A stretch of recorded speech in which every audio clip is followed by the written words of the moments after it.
परमात्मा शिव मुरलियों में कहते हैं कि हर सीन को साक्षी होकर देखो। चलो आइए इसका अर्थ समझने के लिए कहानी सुनते हैं। एक बार एक पुजारी होता है, वो मंदिर में इतने सारे लोग भक्तजन आते हैं, उनको देख के परेशान हुआ रहता है। कोई चोरी करता है, कोई झूठ बोलता है, कोई छल कपट, कोई भगवान के सामने कैसा व्यवहार करता है। तो उन सबको देख के वो चिड़चिड़ा हुआ रहता है। तो एक दिन भगवान जी रात को प्रकट हो जाते हैं और वो उससे पूछते हैं कि पुजारी से कि तू इतना परेशान क्यों रहता है। कहता आपको तो मूर्ति बन के खड़े रहना है, आपको तो कुछ करना नहीं। अब मुझे तो इतने सारे तरह के लोग मिलते हैं, कोई झूठ बोलता है, मुझसे ये देखा नहीं जाता और मैं परेशान हो जाता हूँ। तो परमात्मा कहते हैं कि ऐसे मूर्ति बन के खड़े रहना भी आसान नहीं होता। वो कहता है पुजारी की भाई ले मैं तो खड़ा हो जाऊंगा, इसमें क्या मुश्किल काम है। तो परमात्मा वो भगवान कहते हैं उसको कि ना ठीक है, चल कल तू सुबह से 4 बजे कल पूरा दिन तू खड़ा रही हो मेरी जगह पे, पर एक ही शर्त है कि तुझे बोलना नहीं है, बिल्कुल चुप मूर्ति बन के खड़े रहना है। कहता ले ये तो मैं खड़ा हो जाऊंगा, तो बड़ा आसान काम है। तो उसके बाद वो अगले दिन 4 बजे खड़ा हो जाता है, भगवान मूर्ति की जगह पे वो खड़ा हो जाता है। तो वहां पर सबसे पहले एक भक्त व्यापारी आता है और वो जैसे भगवान का आशीर्वाद लेने के लिए नीचे झुकता है, उसका पर्स गिर जाता है। अब वो वहां से चला जाता है, पर वो उसके मन में आता है, पुजारी के मन में मूर्ति बन के खड़ा होता है कि भाई मैं उसको बता दूं तेरा पर्स गिर गया। फिर उसको याद आता है कि नहीं, भगवान ने कहा था कि बोलना नहीं है, चुप रहना है। तो चला जाता है व्यापारी।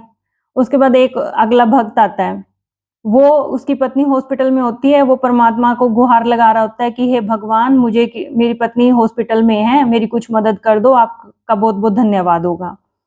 तो उसको वो एक ऐसे गुहार लगा रहा हो तो उसको वो पर्स दिख जाता है। वो उस पर्स को उठा लेता है कि हे परमात्मा का धन्यवाद करता है, हे परमात्मा आपका धन्यवाद, मेरी पत्नी का इलाज हो जाएगा। उसमें देखता है कि उसमें पैसे हैं, तो सोचता है कि हाँ इससे तो मेरी पत्नी का इलाज हो जाएगा।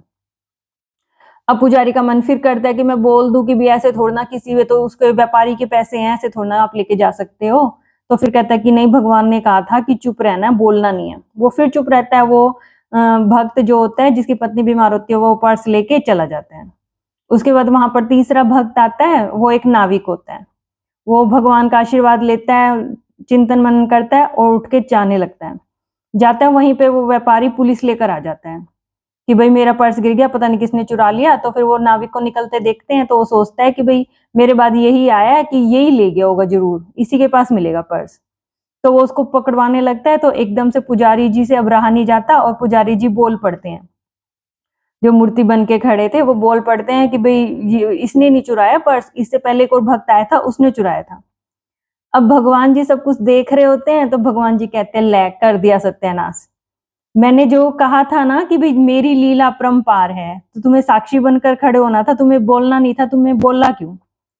परमात्मा वो पुजारी कहता है कि भाई मैं चुप कैसे रहता, अभी इसका पर्स थोड़ी ना था, ये इसने थोड़ी ना चुराया था। तो भगवान कहते हैं कि मेरा सब कुछ, ये जो ड्रामा है ये निश्चित है, बना बनाया है, इसमें बीच में बोलना नहीं था। अगर वो व्यापारी था, उसका पर्स गिरा, तो उसको तो किसी धन की कमी नहीं थी, कोई बात नहीं, गिर गया था। तो दूसरे को जरूरत थी, उसकी पत्नी हॉस्पिटल में थी, बीमार थी, उसको वो मिल गया तो वो भी खुश हो गया, वो चला गया, उसकी पत्नी का इलाज हो गया। अब तीसरा नाविक था, नाविक को पुलिस पकड़ के लेके जा रही थी, उसको थोड़े दिन जेल में रखती और फिर छोड़ देती।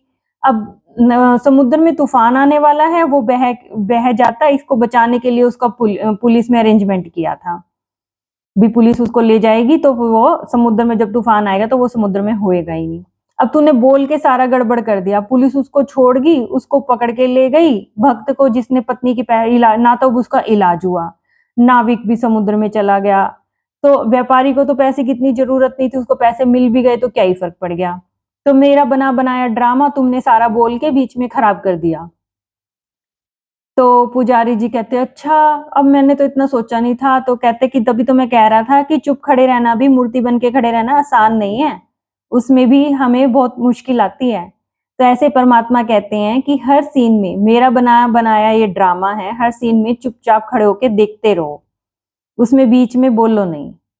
तो परमात्मा की इस सीख को सीखने के लिए इस कहानी से हम सीख सकते हैं कि हमें भी अपनी जिंदगी में कई जगह पर ऐसे चुपचाप खड़े रहना पड़ता है, अगर हम बोलते हैं तो सारा काम बिगड़ जाता है।